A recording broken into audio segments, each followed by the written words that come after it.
Let's face it, the road to Crackdown 3 has not been a smooth one, but after years of development, it's finally released, and based on its troubled history, the results aren't exactly what I had expected.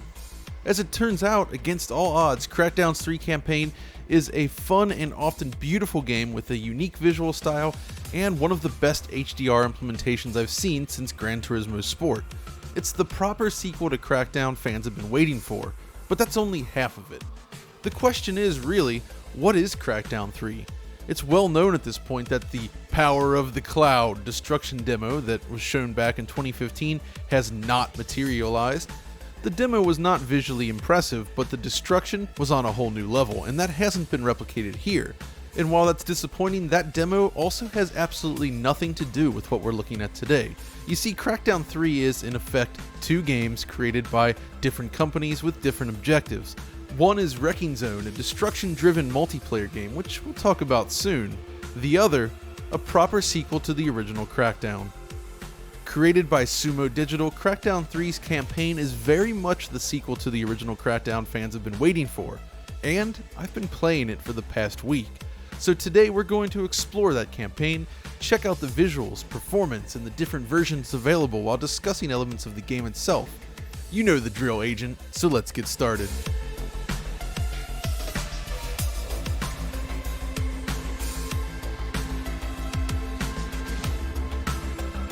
Crackdown 3's campaign is a full-on single-player, or co-op if you desire, sequel to Crackdown. It ships as a standalone application separate from Wrecking Zone, and it was created using Unreal Engine 4. That's right, developer Sumo Digital has crafted a massive open-world game using Unreal Engine 4, with a focus on high-speed traversal and verticality. The world is large, the view distance long, and the colors bright.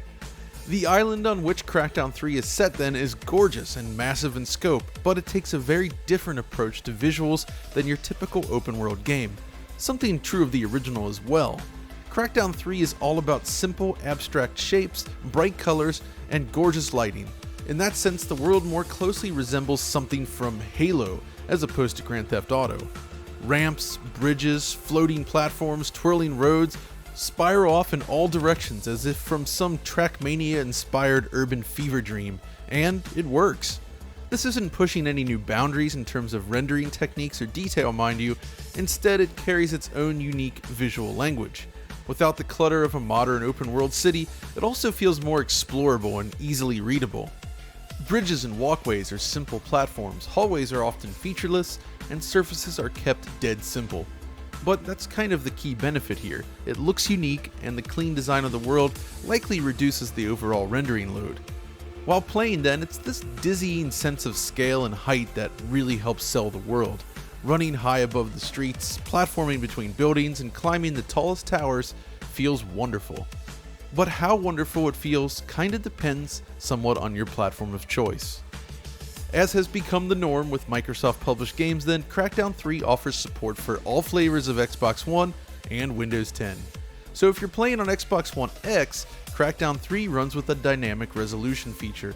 In this case, the game manages to hit and maintain native 4K most of the time, but it can scale specifically on the horizontal axis with a maximum reduction to 60% of 4K. Which means it can go as low as 2304 by 2160 in the worst case scenario, but this kind of drop is extremely uncommon. This is then coupled with Epic's temporal anti-aliasing with a touch of additional post-processing on top of that. As a game focused on long draw distances and clean abstract shapes with hard edges, the higher resolution makes a lot of sense, and I think 4K TV users will be rather pleased. On the base Xbox One, or in this case Xbox One S then, the maximum resolution drops to 1080p, with the same potential lower bounds of 60%. Unlike Xbox One X, however, the S seems to struggle more often to maintain native 1080p, and we often noted resolutions at or around 1536 by 1080 during combat or fast driving, though it can certainly go even lower. Considering what we've been seeing lately with other base Xbox One games, these results are at least better than average.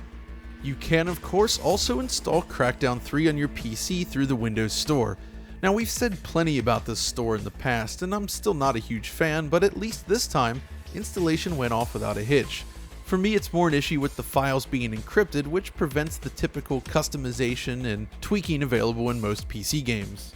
But thankfully, even locked down, Crackdown 3 includes a lot of options for PC users. The menu is packed with visual settings, including rather granular options such as tweakable TAA and a sharpness slider. Customizable dynamic resolution scaling is even an option here, and it features one of the best in-game performance metrics displays I've ever seen. Just look at the amount of detail you can glean from your performance stats. Naturally, high resolutions are supported, but I'm also happy to see that ultra-wide resolutions can be used, as can frame rates above 60 FPS. All of this means that the PC version offers the chance to push visuals beyond the Xbox versions if you have the hardware to do it. Now, if you're curious about how the various presets stack up, this should give you a better idea. It basically comes down to distant detail. The higher settings draw shadows and objects much further into the distance, and it seems to scale in a predictably linear fashion. The game still looks pretty good at low, but you lose a lot of detail, and really on this admittedly expensive 2080 Ti, it only cost an additional 5 milliseconds of rendering time to go from low to the highest preset. It looks rather similar across all platforms, but scales as you might expect. On Xbox One S, distant detail, traffic density, and the like are all scaled back versus the other platforms. This is increased on Xbox One X, and naturally, PC users can go even further. There is one limitation though. Traffic density in co-op play is determined by the lowest spec machine in use. If you're playing with a friend using an Xbox One S or base system and you're on the X, all versions will share the same reduction in density in order to prevent a desync. It makes sense, but it's something to note. We did notice something odd during testing though with recent Xbox games. Both with Crackdown 3 and Metro Exodus, the gamma appears far too dark, and even cranking it up doesn't completely fix the issue. When compared to PC, it's much darker in SDR, and all versions are in the same color space captured using the same device. The in-game brightness is also identical between the three, I should note. It's a curious thing either way, and it's something we'll keep an eye on. Also, one of my favorite visual details are headlight shadows. When driving around, everything casts shadows, and the results are remarkably clean. It looks really good, and I mention this here because if you're on base Xbox One or the S, you won't see this effect at all. Again, not especially surprising, but still. Thankfully, while the base experience is reduced overall, the game still looks great on all platforms. As mentioned earlier, Crackdown 3 is all about scale, which is conveyed through its unique skyline. Monorail tracks, roads, crazy towers, and the surrounding ocean all work in tandem to create the towering cityscape. Throughout the world, surfaces are absolutely slathered in materials featuring reflections. Screen space reflections are relied upon here, and the implementation, likely Unreal Zone, works supremely well. Third-person games with lots of shiny surfaces don't always play nicely with SSR, but that's not the case here. It all blends together well, and occluded objects fade in and out in a less distracting way.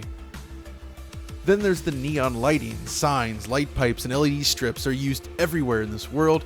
It's exactly the kind of vibrant color that was missing from the originals, and it really works here, especially in HDR.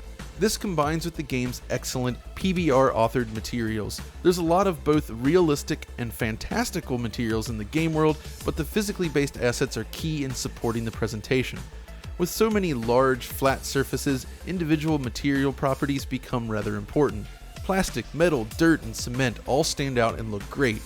I also quite like the intense color choices. There's so much purple in this game, you half expect the 3rd Street Saints to roll up at any minute. It's sometimes borderline garish, I suppose, but honestly, I love it. Of course, colors are nothing without lighting, and with a focus on simple shapes, it should make sense that lighting plays a huge role in this game. Firstly, Crackdown 3 employs a real-time global illumination system, which, based on available and viable options within Unreal Engine 4, suggests we're looking at light propagation volumes.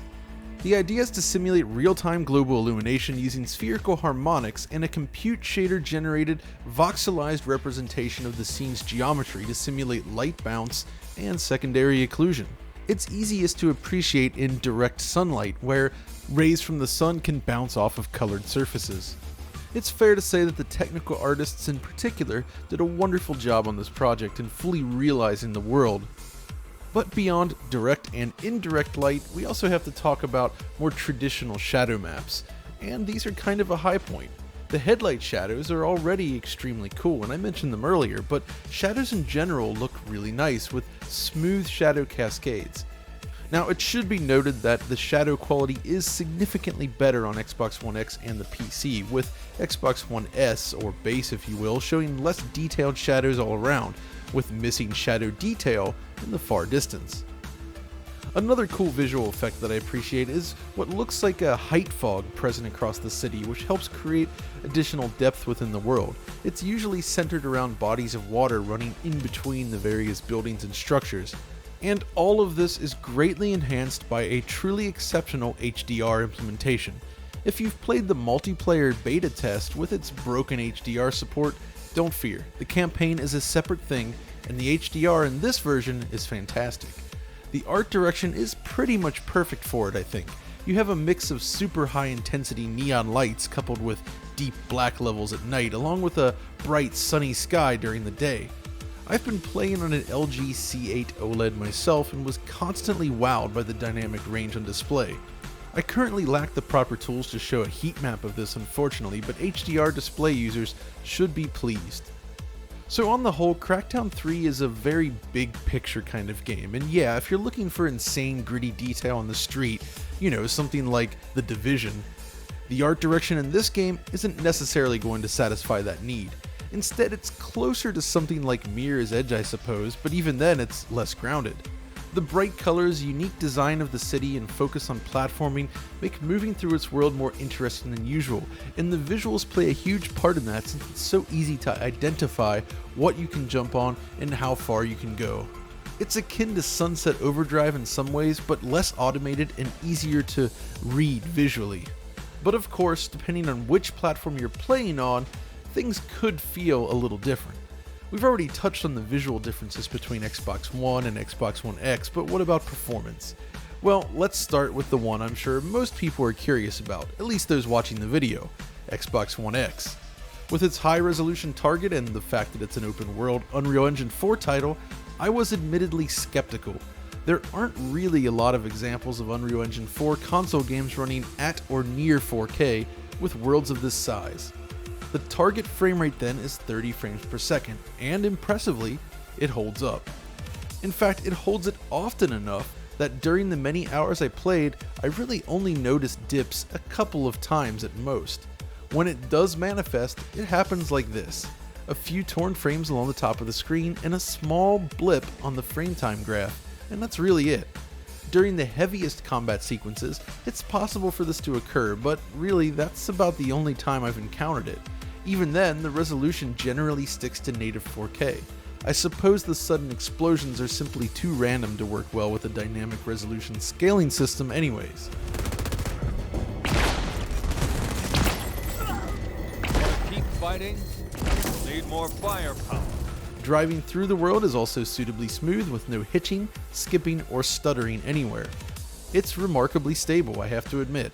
The only disappointment really is that we couldn't get a lower resolution 60 frames per second mode, but as an open world title, I can see that being rather difficult to achieve.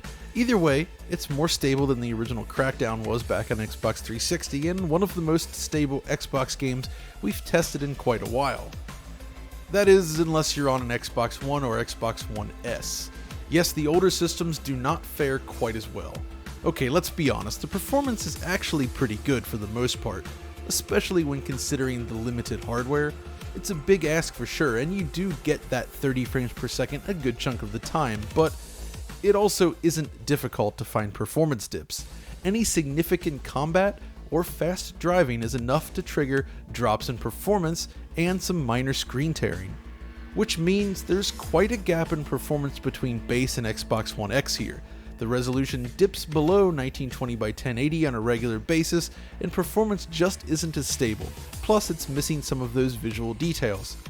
So while Xbox One X is in a great place, those looking for rock-solid performance may be disappointed with the lower-tier systems.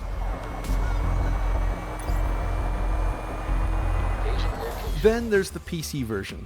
Now, this isn't a full performance test of the PC version across multiple systems. I'm currently limited to my rig here, but it does highlight a potential problem that I ran across. So for testing, I'm playing on an i9-7900X with an RTX 2080 Ti and 32 gigs of RAM. We're looking at the in-game metrics here, which provide a ton of detail that's very useful. This GPU then has no trouble reaching its target, but there is an issue: hitching or stuttering. So I first installed the game on a 7200 RPM mechanical drive, and well, performance was a bit disappointing. The frame rate was fine at 4K or even using higher resolutions via scaling, but hitches were frequent to the point of distraction. Just moving through the world was less than smooth, and you can see that here in the footage. To alleviate this then, I moved the game to an SSD drive, which thankfully Windows Store now allows without having to reinstall the game. Loading it up there, performance was much improved, and stuttering was reduced and kept to a minimum. This is using a Samsung 1TB Evo 860 SSD, by the way. But the thing is, even on this drive, stuttering is not completely eliminated. I can hit 60, 75, or even 120 frames per second depending on the monitor, but I could not achieve a completely fluent experience as a result of this. It's almost there, but not 100%, and that is disappointing. Now, in terms of GPU and CPU usage, the game doesn't seem especially heavy, but the slight stutters are definitely something to consider. So basically, performance on Xbox One X is almost entirely locked at its 30 FPS target. Xbox One S struggles in busy scenes, but isn't too bad, while the PC has this potential stuttering issue. We'll continue to test the PC version on other machines going forward just to see for sure, but this is what we have for today.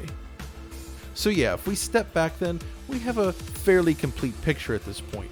Whether you find Crackdown 3's aesthetic appealing is going to be a matter of opinion, but there's no denying that it's different and the developers have succeeded in what they were attempting.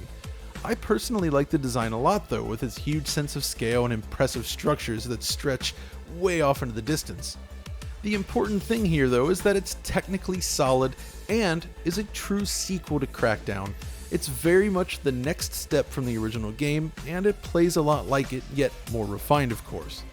But there's obviously more to the game than just this. The Wrecking Zone mode is kind of the elephant in the room, I think. It's the reason that Destruction was first shown off in 2015, and it's been the greatest cause for concern. Unfortunately, that arrived a little too late for coverage, but we'll be checking that out soon in a multiplayer-focused video. For now though, know that Destruction does not really play much of a role in Crackdown 3's campaign.